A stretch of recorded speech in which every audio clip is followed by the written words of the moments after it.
What's up, everybody? Matt Modi here to talk to you about arbitrage in sports betting. So I'm going to be detailing what arbitrage is and different arbing strategies as well in this YouTube video. To start right off the bat, arbitrage is essentially a risk-free way to bet on sports. And understandably, a lot of people, when they hear the words risk-free, just immediately assume that it's a scam, that you're being tricked in some way and that it's not actually risk-free and it's not actually guaranteeing profit. But I can assure you, in this case, it's not a scam and it is a legitimate strategy in which you can guarantee to make money betting on sports. So I'm going to detail everything there is to know about arbitrage betting when it comes to sports betting. Before I get into it, while you're watching this, would appreciate it if you could like and comment. Just let me know your thoughts, positive, negative, feedback, what could have gone better in the next video is all incredibly helpful for me. And then, of course, if you could subscribe to the YouTube channel as well, make sure to get those notifications on for when a new video drops. It would help me out a ton. And then lastly, if you want to find me on the social medias, you can at my Twitter handle that is flashed on the screen here, Jedi Modi. And let's get right into it. So I mentioned arbitrage betting is a literal risk-free way to make money betting on sports. There's not a single % chance that you lose money when you are arbitrage betting. And that is 100% true. So the definition of arbitrage is when you can place a bet on both sides of a line. And because there is a discrepancy between where two sportsbooks have the same exact bet priced, you are able to guarantee profit. Basically, you're placing a bet on the over and the under or on both teams to cover, but because of how the odds shake out, you're guaranteed to profit. Again, I know that sounds like a scam and that it's too good to be true, but in arbitrage betting, it's actually not.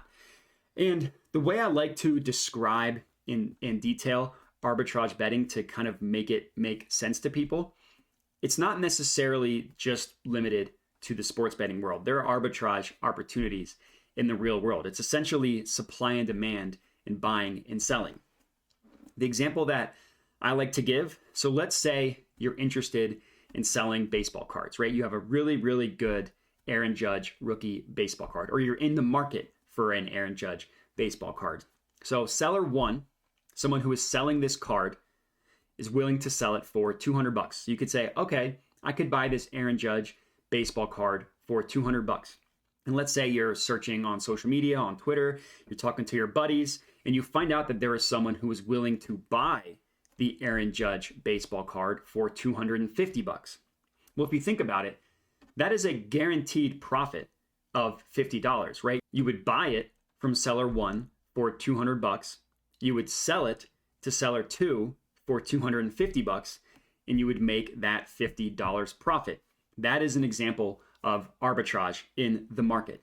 My favorite example from someone I know personally, he's a sales executive that I know personally at a top, he's a director of sales at a top tech company, and he got his in with sales when he was a kid. When his dad would give him $20 for lunch every day, he would only spend 15 of it on lunch. He would spend the extra $5 buying lollipops, 30 cents a pop. This was back in the day when lollipops were 30 cents a pop. Well, guess what? His friends had $1 on them and he would give them the lollipop for $1. So as a kid, he had such a side hustle that he made 70 cents every time he sold a lollipop because he only got it for 30 cents. He sold it for $1. Another example of an arbitrage opportunity. So basically, it's when the supply and demand doesn't meet exactly, and you can buy it for one price and sell it for more and make money that way. That is essentially what arbitrage is. Now, I can show you a real life example of arbitrage in sports betting just to kind of talk to you about what it looks like. So let me give this page a refresh. These are real live arbitrage opportunities that you can legitimately bet right now. When I'm recording this, can be bet. So here's a play. It's a soccer play, gives you the event, and this is just on the OddsJam ARB page. The event, it tells you Real Madrid versus Liverpool. We'll get to the percent in a second. The market is just telling you where you can actually bet on this arbitrage opportunity, what actual market itself. In this case, total corners. It gives you the bets. So one book you're taking over 9.5. Another book you're taking under 9.5. So right off the bat, you can't have half numbers in sports, in corners, right? There's either gonna be 10 and above, or there's gonna be 9 and below. So there's no way in which both of these bets lose, right? That's the first thing to understand. One of these bets is going to win. And the way that the odds shake out, you can literally place a bet on both sides and guarantee profit, right? So one book on the over, you're betting on Bet365 at minus 108 odds. So you risk $108 to profit 100 with Bet365. On the other side, you're taking the under 9.5 total corners at plus 118 odds at FanDuel. So there's a 10-cent gap between these two sports books that guarantees you as the sports bettor profit. And this percent you see here is just your percent return. So if you risked, for every $100 you risked on this arbitrage opportunity, you would profit $2.21. So if you click this calculator here, it'll actually give you the entire math of the entire situation. So let's pretend I wanted to risk $200 on the over 9.5 at minus 108 odds at Bet365. Well, the OddsJam calculator is telling me, okay, what you would do in this scenario is you would risk $176.69 on the under 9.5. And remember, one of these is going to hit. There is no scenario in which both lose at plus 118 odds at FanDuel. And in both scenarios, you're getting a payout of $385.19. In both scenarios, no matter who wins, this is what your payout will be. Well, if you add what you are risking, in this case, $200 on the over, $176 on the under, you're risking a total of $376.69. And you are profiting, guaranteed profit. Again, doesn't matter which side wins. You are guaranteed to get a payout of $385.19. Guess what? You are profiting $8.49 on this venture. And there is no scenario, not a single one, in which you are not profiting this $8.49. Now, there's a couple things to keep in mind here. Number one, you have to move quickly. Arbitrage opportunities don't exist in sports betting forever. If one of these sports books, if not both of them, are clearly, there's a discrepancy in the market with one of them, if not both of them. When that is the case, the sports book is going to want to change those odds as soon as they figure that out. So it is important to move quickly when you identify an arbitrage opportunity. Now, I do have a video out there about how to be a fast sports bettor. My advice when you are arbitrage betting is to already be logged in to whatever sports books you are using. So if you use 10 sports books, put them all up and already be logged in. And then my next piece of advice would be to pull up the bet on both sports books and get it to the point where you are ready to press enter to place bet. So you have it up on both screens. You're making sure that the odds haven't changed.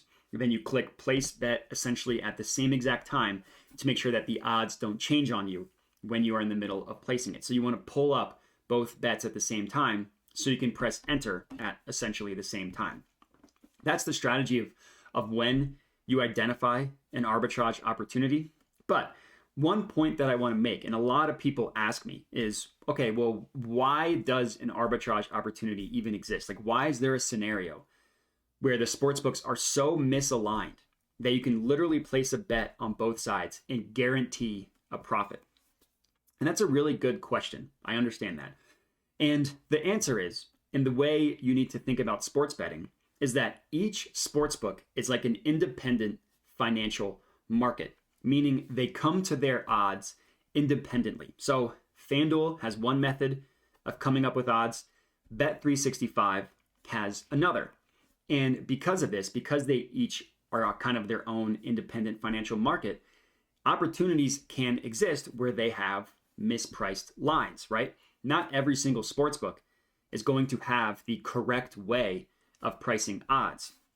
Now, the majority of logic that goes into these sportsbooks pricing odds is really just money coming in and money going out. So who is buying which opportunity, right? So if you think about it in a financial market landscape, stocks rise in a fall based on who is buying and selling that stock. Now, obviously, there are outside factors in the stock market, right? Company performance, the just general climate, stuff like that obviously influences the stock price. But one of the major factors is buying and selling. Who is buying and selling the stock? It's the same thing with sports betting. Yes, there are outside factors that will change the price of the odds, weather, injuries, anything like that. But the majority of time, odds changed on a live basis is just because they're tracking where money is coming and where money is going.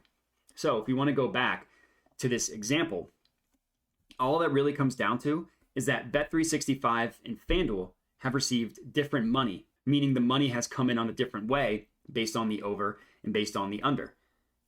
FanDuel has the under priced at plus 118, which plus money, which means that it has a win percentage of below 50%. So that's telling you people are not buying a lot of the under on FanDuel. So FanDuel is making it cheaper to buy, saying, hey, we need to even out this 50-50 payout, right? The goal of a sportsbook is to have 50% payout on one side and 50% payout on the other. And too many people have been buying the over on FanDuel, which creates an opportunity for the under to be mispriced. And it's the opposite scenario with Bet365. They have it priced at minus 108, which is kind of close to even money, minus 108, not exactly plus 100, but close. And so many people are buying the under for Bet365 that there is now an opportunity that the over has become mispriced. So that's why arbitrage opportunities exist in sports betting. It's because sportsbooks, the main goal of a sportsbook is to have 50% payout on each side, 50% on the over, 50% on the under, or the one team covering the spread and the other team, whatever the two markets are, they want 50% payout on each side. So they change their odds accordingly. If one side is starting to get 60% of the payout, they're going to make that more expensive to buy, and they're going to make the under less expensive to buy, and essentially enticing people to buy the under. And if you can catch a sportsbook at a time where they have mispriced odds, then you are able to take advantage of an arbitrage opportunity. That is when an arbitrage opportunity exists. So hopefully this video helps explain that real life arbitrage opportunities do exist, and it is legitimately not a scam. It is actually a risk-free way to guarantee profit.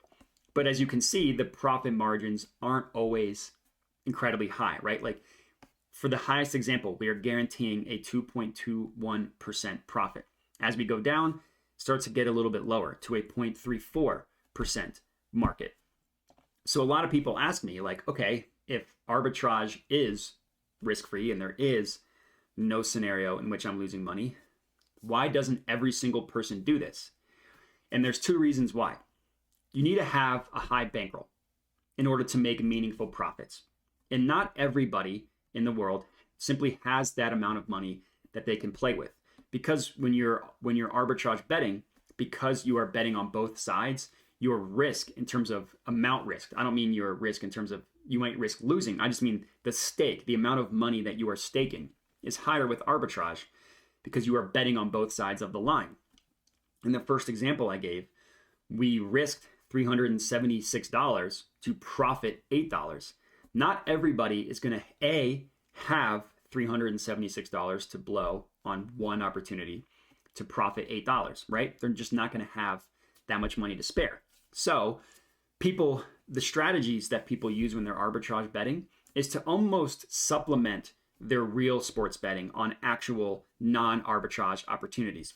Basically saying, all right, if I can arb and profit $100 a day, I'm starting $100 in the green every single day, no matter what. So you give yourself a little bit of buffer to have a couple of down days when variance strikes and you have a couple of down days sports betting. It happens to me all the time, right? I'm up using OddsJam. I'm up 25K using OddsJam. I'm not up every single day. I have down days. So one way to combat those bad days and reduce how much of an impact variance has on your sports betting It's just to arbitrage.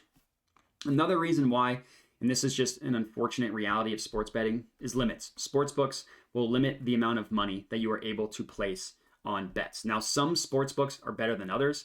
There's some sportsbooks where you could get thousands of dollars and not have to worry about being limited. There are some sportsbooks that limit you to less than 100. So that's another reason why arbitrage, your profits can be diminished. If you're limited in how much money you can risk, obviously that means you're limited in how much money you can profit. So that kind of answers the question of why people aren't always arbitrage betting. It's just not everybody has the money to spare, and sometimes the profits can be too small and it doesn't really make sense for everybody. So if you want my personal advice, my personal strategy when it comes to arbitrage betting, it's exactly what I detailed earlier. It's identify a number that you would like to profit on a guaranteed basis daily. And then you can kind of back into how much you would want to arbitrage from there. So let's say 100 is too high. If I'm only making 2% on the average play, that's 50 bets, 50 arbitrage opportunities that you would need to do a day. Obviously, this depends on your bankroll. It depends on how much money you have to spare. My advice would be whatever your bankroll is, I would try to win 1 unit a day. That's it, just 1 unit a day in sports betting, specifically with arbitrage. Now, if you're unfamiliar with what units are in sports betting, definitely make sure to look up on the OddsJam YouTube channel, Bankroll Management, where we describe what units are. Essentially, all you need to know, 1 unit equals 1% of your bankroll. So if you have a $1,000 bankroll, 1 unit would only be $10. So when you think about it that way, if you're just trying to start in the green by 1 unit every single day, over a month, you're giving yourself a 30 unit cushion over the course of an entire month, right? Assuming 30 months in a day, whatever, 31, 29, whatever. But if you are just profiting 1 unit a day with sports betting, like I said, you're giving yourself a 7 unit cushion for the week. So you're immediately starting in the green by 7 units. And you can, like I said, you reduce the impact of variance in your sports betting endeavors, right? You're starting in such a green area because of arbitrage. Again, no scenario in which you're losing money with these arbitrage opportunities, that you're immediately setting yourself up for success. So that is what arbitrage is. It's a risk-free way to bet on sports where you're betting on both sides of the line to guarantee profit. My personal strategy would be to try to make sure you profit 1 unit a day with arbitrage. So you're just giving yourself a cushion to have some down days. And arbitrage opportunities exist in discrepancies in the sports betting market. Sportsbooks just have mispriced lines because of how they update their odds. And because of that, arbitrage opportunities exist. And that's going to be it. So hopefully this video was helpful. If it is, please remember to, again, like, comment, subscribe, all that good stuff. Find me on social media at Jedi Modi, and that's it. So I appreciate everybody watching, and have a good one.